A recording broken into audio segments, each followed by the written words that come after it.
안녕하세요. 나무소리입니다. 이번 강의부터 저희는 자바 컬렉션 프레임워크에 대해서 학습을 합니다. 이번 4강에서 가장 중요한 이 주제가 바로 이 자바 컬렉션 프레임워크인데요. 자바는 이 다수의 객체들을 관리할 수 있도록 자료 구조 관련된 클래스들을 제공하고 있어요. 그게 바로 자바 컬렉션 프레임워크인데요. 우리가 프로그램을 하면서 다수의 객체들을 관리하게 됩니다. 예를 들어서 간단히 학적 관리 프로그램을 작성한다라고 했을 때 많은 학생들의 데이터들을 관리할 거예요. 그러면 이 학생들에 대한 데이터들을 어디에 담아서 우리가 프로그램이 필요로 하는 정보들을 만들어 낼 건지 이제 이런 것들을 결정할 때 바로 이 자바 컬렉션 프레임워크의 클래스들을 선택해서 사용하는 거예요. 이 자바 컬렉션 프레임워크의 클래스들은 계열로 나누는데요. 지금 보시는 것처럼 크게 리스트 계열, 셋 계열, 큐 계열, 맵 계열로 구분해서 이해하시면 되겠는데요. 이 리스트 계열 클래스들이 갖고 있는 특징, 셋 계열, 큐 계열, 맵 계열의 각각의 클래스들이 갖는 대표적인 특징들이 있습니다. 그 특징들을 이해하고 우리가 관리하고자 하는 데이터들의 성질에 따라서 올바르게 선택해서 사용하시는 게 매우 중요합니다.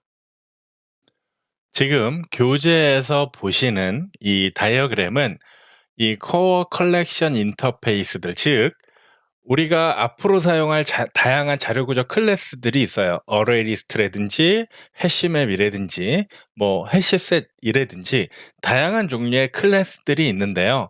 그 클래스들은 지금 보시는 이 다이어그램, 여기에 나와 있는 이 컬렉션이라든지 리스트, 셋, 큐, 맵은 모두가 다 인터페이스들이에요. 여기에 표현되어 있는 이 모든 상자들은 인터페이스들을 나타내고 있는데요. 이 인터페이스들이 정의하고 있는 메소드 그리고 그 특성에 대해서 이해하시는 게 매우 중요해요. 이 이터레이터에 대해서는 저희가 컬렉션을 배우고 이후에 설명을 드릴 거고요. 가장 중요하게 보셔야 되는 내용은 지금 보시는 리스트 계열, 리스트 인터페이스를 구성하고 있는 구형 클래스들, 셋 계열의 큐 계열, 그리고 맵 계열 이렇게 보시는 게 중요하고요. 이렇게 네 가지를 나눠서 제가 앞서 말씀드린 것처럼 계열을 구분해서 이해하시면 돼요. 그러니까 리스트 인터페이스를 구현하고 있는 구형 클래스들, 어레이 리스트, 링크드 리스트 이런 클래스들이 리스트 계열의 컬렉션 클래스들이고요. 셋 계열, 큐 계열, 맵 계열의 인터페이스들을 구성하고 있는 클래스들이 다 존재하는 겁니다. 그리고 리스트, 셋, 큐를 대표하는 컬렉션이라는 인터페이스가 있어요. 그래서 리스트 인터페이스는 컬렉션 인터페이스를 상속하면서 리스트 인터페이스에서만 필요한 또 메소드들을 정의하고 있겠죠. 추상 메소드들을 정의하고 있을 거고요. 물론 셋 계열, 큐 계열 모두가 다 마찬가지일 거예요.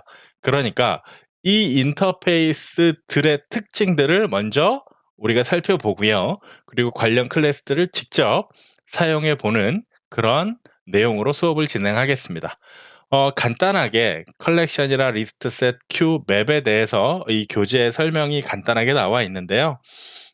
각각의 계열로 보자면 리스트 인터페이스를 구현하고 있는 구현 클래스들은 순차적 나열이에요. 그러니까 우리가 배열처럼 사용할 수 있는 거예요.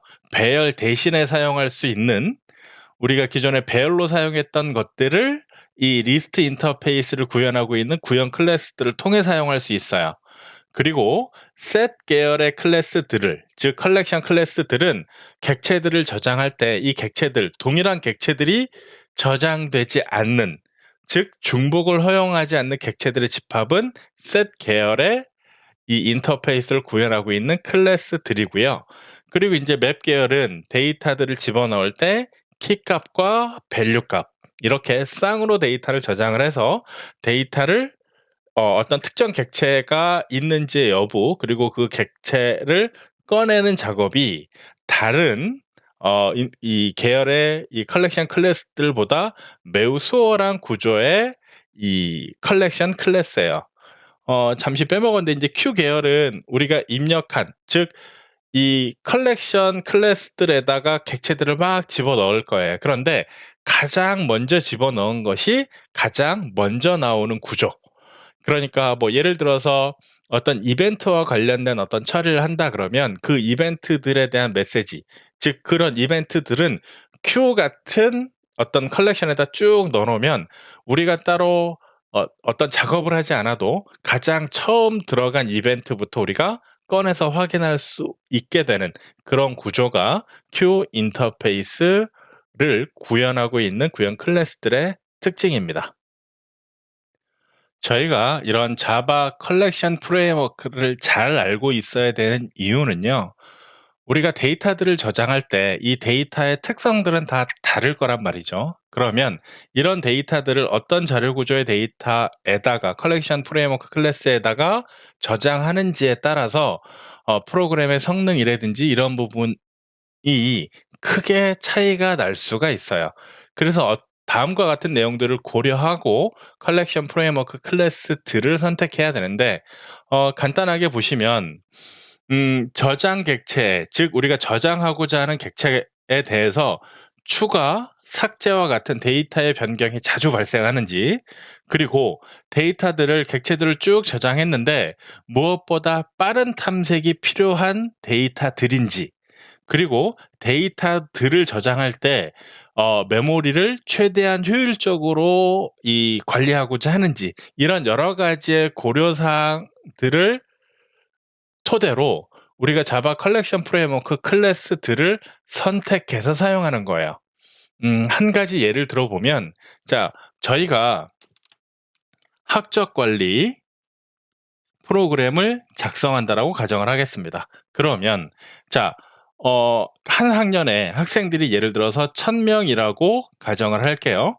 자, 1000명의 학생들에 대한 데이터들을 우리가 관리를 할 거예요. 그러면 자, 리스트 계열의 클래스에다가 사용할 수도 있고요. 만약에 리스트 계열의 클래스로 사용한다라고 가정을 했을 때 이 리스트 계열에도 어레이 리스트가 있고요. 링크드 리스트가 있고요. 이 종류가 달라요. 동일하게 우리가 사용할 수 있는데 사용하는 방법은 동일한데 어레이 리스트가 있고 링크드 리스트가 있어요. 이후에 배우겠지만 지금 그림에서 간단히 보시면 지금 왼쪽에 보시는 이와 같은 구조의 형태가 어레이 리스트의 구조예요. 인접하는 이 형태로 객체들을 저장하는 형태, 배열처럼 사용하는 형태로 이해하시면 되고, 자, 링크드 리스트 형태는 보시는 것처럼 인접해 있지 않고요. 저장하는 객체들이 인접해 있지 않고 이 하나의 객체가 다음 객체가 어디에 있는지에 대해서 포인팅을 하고 있는 형태가 바로 링크드 리스트의 형태예요. 그러면 우리가 학적 관리 프로그램을 통해서 1000명의 학생들을 관리할 건데 만약에 리스트 계열의 어떤 클래스를 사용하겠다라고 결정을 했을 때 어레이 리스트를 사용할 거냐, 링크드 리스트를 사용할 거냐, 이런 부분들을 선택을 해야 되겠죠. 큰 차이 없을 것 같은데 라고 생각하실 수도 있는데 일단 기본적으로 가장 큰 차이는 이 링크드 리스트 같은 경우는 메모리를 일단 어레이 리스트보다 다음 객체의 위치를 포인팅하고 있어야 되기 때문에 메모리 자체는 2배 이상 사용을 할 거예요. 그러니까 이 저장 메모리를 최대한 효율적으로 사용하고자 한다면 당연히 어레이 리스트를 사용을 할 거예요. 아니라면 혹은 이 학생들에 대한 추가 삭제가 빈번할 경우에는 어레이 리스트보다는 링크드 리스트가 나을 거예요. 근데 저희가 한번 생각을 해보면 우리가 한 1년이라는 시간 동안 학생들의 뭐 전학이라든지 이런 것들이 자주 일어나지 않죠. 그러니까 학적 관리 프로그램의 같은 경우 이 저장하고자 있는 객체의 추가나 삭제가 빈번하게 발생하지 않겠죠. 만약에 빈번하게 발생한다면 링크드 리스트가 더 적합할 거예요. 그런데 그게 아니라면 어레이 리스트를 사용할 수도 있겠죠. 어레이 리스트를 사용하는 게 보다 효율적이겠죠. 물론 지금 제가 이런 어레이 리스트나 링크드 리스트, 리스트 계열의 이 클래스에 대해서 자세히 설명드리기 전이기 때문에 이 내용이 잘 이해가 안 가실 수도 있는데요. 이런 여러 가지 상황들을 고려해서 우리가 컬렉션 프레임워크를 사용해야 한다라는 거죠. 이게 매우 중요한 포인트입니다. 우리가 실생활로 예를 들면 저희가 만약에 어떤 취미 생활로 어떤 이 물품들을 수집한다라고 가정을 해 보겠습니다. 제가 피규어를 수집할 수도 있고요. 연도별로 동전을 수집할 수도 있고요. 뭐 여러 가지의 어떤 이 물품들을 수집할 수가 있을 텐데 우리가 피규어를 수집하는 것과 동전을 수집할 때 그 저장소는 당연히 달라져야 될 거예요. 피규어를 저장할 때는 어떤 장 같은 걸 만들어 놓고 거기에다 피규어들을 저장할 거고요. 동전을 우리가 수집한다라고 했다면 세계 각국의 동전을 수집한다라고 했다면 어떤 앨범과 같은 형태로 그런 동전들을 수집을 할 거예요. 이렇게 동전을 수집하는데 그냥 어떤 저금통 같은 박스에다 다 넣는다 그러면 어떤 나라에 동전이 있는지 찾기 굉장히 어려울 거예요. 그러니까 앨범과 같은 책자에다가 나라별 아니면 연도별 이렇게 차근차근 정리해서 놓으면 우리가 찾아보기도 쉽고 어느 나라에 동전이 비어 있는지 확인하기도 쉽고 이런 것들이 컬렉션 프레임워크를 선택하는 이유가 되는 거예요. 우리가 모으고자 하는 게 동전인지 아니면 피규어인지에 따라서 저장소를 이 불이 들어오는 멋진 장으로 만들 건지 아니면 책자 형태로 만들 건지 이런 것들을 결정해야 되는 거죠. 프로그램에서도 이 데이터 관리가 아주 중요한 이 관점이기 때문에 이 컬렉션 프레임워크의 클래스들을 어떻게 선택하고 사용하느냐가 매우 중요한 내용입니다.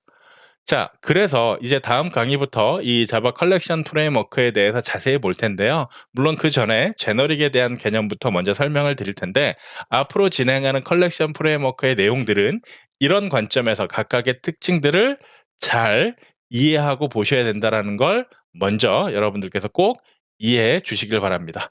자, 이번 강의는 여기서 마무리하고요. 다음 시간에 컬렉션 프레임워크에 대해서 본격적으로 학습하도록 하겠습니다. 감사합니다.